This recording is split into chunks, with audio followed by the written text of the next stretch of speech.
नमस्कार दोस्तों, स्वागत है आपका हमारे चैनल भक्ति टेल्स चैनल पर, जहां हम आपको भगवान की दिव्य लीलाओं और भक्तों की अद्भुत कहानियां सुनाते हैं।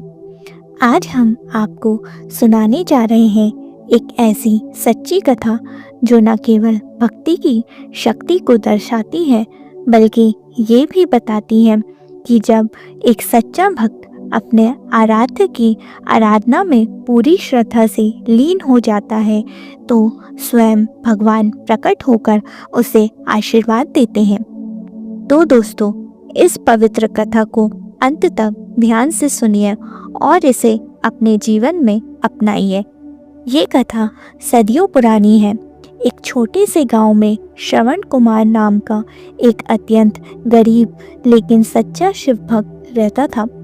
वह दिन भर मेहनत मजदूरी करता और जो कुछ भी कमाता उसमें से कुछ हिस्सा भगवान शिव के मंदिर में चढ़ाता। श्रवण कुमार का एक ही सपना था, हर साल सावन के महीने में कावड़ यात्रा पर जाना और गंगा जल लाकर अपने आराध्य भोलेनाथ का अभिषेक करना। लेकिन निर्धनता के कारण वह ये यात्रा नहीं कर पाता था। उसका मन बार बार उसे ये प्रेरणा देता कि भगवान शिव के दर्शन और उनका जलाभिषेक किए बिना उसका जीवन अधूरा है। इसलिए इस बार उसने ठान लिया कि चाहे कितनी भी कठिनाइयाँ आए, वह अपने शिव जी को गंगा जल अर्पित करके ही रहेगा। उसने अपने परिवार से कहा, भोलेनाथ की कृपा से सब कुछ संभव है। मैं इस बार कांवड़ यात्रा ज़रूर करूँगा। परिवार के लोग चिंतित थे, क्योंकि उसके पास ना कोई पैसा था ना ही कोई साधन, लेकिन उसकी भक्ति अडिग थी। श्रवण कुमार ने अपने हाथ से लकड़ी की कावड़ बनाई और नंगे पैर ही यात्रा पर निकल पड़ा। रास्ता लंबा था, सूरज की तपिश तेज थी और कई बार पैरों में छाले भी पड़ गए, लेकिन उसके होठों पर सिर्फ एक ही मंत्र था, बोल बम हर हर महादेव। रास्ते में कई कठिनाइयाँ आई। कभी तेज धूप उसे जलाने लगी, कभी बारिश ने उसे ठिठुरने पर मजबूर कर दिया, कभी भूख और प्यास ने उसकी परीक्षा ली, तो कभी रास्ते में कांटों ने उसके पैरों को छलनी कर दिया। लेकिन उसने हर कठिनाई को सहन किया और निरंतर आगे बढ़ता रहा। एक दिन जब वह घने जंगल से गुजर रहा था, तो कुछ डाकुओं ने उसे घेर लिया। डाकू हंसते हुए बोले, अरे ओ भोले के भक्त, कहाँ जा रहे हो इतनी श्रद्धा के साथ? श्रवण कुमार ने निडर होकर उत्तर दिया, मैं अपने भोलेनाथ के लिए गंगा जल ला रहा हूँ। ये जल उन्हीं के चरणों में अर्पित करने के लिए लाया हूँ।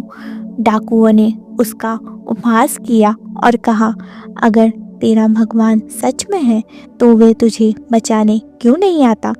श्रवण कुमार मुस्कुराया और बोला, मेरे भोलेनाथ मेरे साथ हैं, उनकी कृपा से कोई मेरा कुछ नहीं बिगाड़ सकता। डाकुओं ने उसकी हिम्मत की परीक्षा लेने के लिए उसकी कावड़ छीन ली और कहा, अगर तेरा भगवान सच में है तो उसे बुला, देखता हूँ वे कैसे तुझे बचाता है। तभी अचानक आकाश में बिजली कड़की और एक भयानक गर्जना हुई। चारों ओर धूल का बवंडर उठने लगा और अगले ही क्षण भगवान शिव एक विशाल रुद्र रूप में प्रकट हो गए। डाकू भयभीत होकर थर-थर कांपने लगे। भगवान शिव ने अपने त्रिशूल को आकाश में लहराया और बोले, जो मेरे भक्तों का अहित करने की सोचेगा उसका विनाश निश्चित है। डाकू शिवजी के चरणों में गिर पड़े और क्षमा मांगने लगे। भगवान शिव ने उनकी ओर देखा और कहा, तुम्हें भी इस भक्त से सीख लेनी चाहिए। भक्ति का मार्ग अपनाओ और अपने पापों का प्रायश्चित करो। डाकुओं ने उसी क्षण अपराध छोड़ दिए और शिव भक्त बन गए। श्रवण कुमार अपनी कावड़ लेकर आगे बढ़ा और कई कठिनाइयों के बाद बाबा वेगनाथ धाम पहुंचा। वहां उसने गंगा जल उठाया और पूरे प्रेम से भोलेनाथ के शिवलिंग पर अर्पित किया। जैसे ही जल शिवलिंग पर गिरा, पूरा मंदिर दिव्य प्रकाश से जगमगा उठा। घंटे घड़ियाल अपने आप बजने लगे और वहां उपस्थित सभी भक्तों ने महसूस किया कि भगवान शिव स्वयं प्रकट हो रहे हैं। भगवान शिव मुस्कुराए और बोले, वत्स, तेरी भक्ति से मैं अत्यंत प्रसन्न हूँ। मांग, क्या वरदान चाहता है? श्रवण कुमार भाव विभोर हो गया और हाथ जोड़कर बोला, हे प्रभु, मुझे कुछ नहीं चाहिए, बस इतना आशीर्वाद दें कि मैं जन्म जन्मांतर तक आपकी भक्ति करता रहूं और हर भक्त के हृदय में आपकी भक्ति की ज्योति जलती रहे। भगवान शिव ने प्रसन्न होकर उसे आशीर्वाद दिया और कहा, तेरी भक्ति अमर रहेगी। इस घटना के बाद श्रवण कुमार की भक्ति की कथा दूर दूर तक फैल गई। लोग उसकी भक्ति से प्रेरित हुए और हर साल कांवड़ यात्रा करने लगे। आज भी लाखों श्रद्धालु हर साल सावन में गंगा से जल लेकर भगवान शिव का अभिषेक करने जाते हैं। ये यात्रा न केवल भक्ति का प्रतीक है, बल्कि हमें धैर्य, श्रद्धा और समर्पण का संदेश भी देती है।